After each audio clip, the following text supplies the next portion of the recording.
Hello. This is D, this is Jeremy, and that's Jeremy's belly button. Right here. Yep. Today's class, we were moving it around a lot.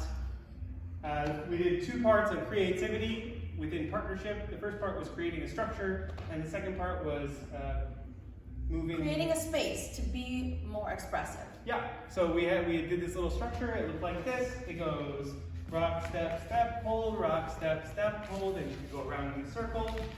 And then we said, hey, maybe you should try to do some variation.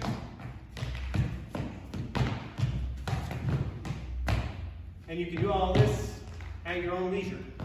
Then we just talked about creating space.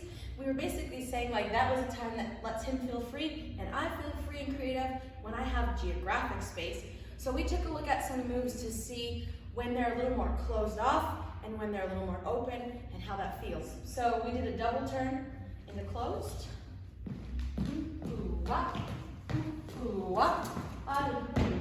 And we figured out that that one was a little bit harder to express.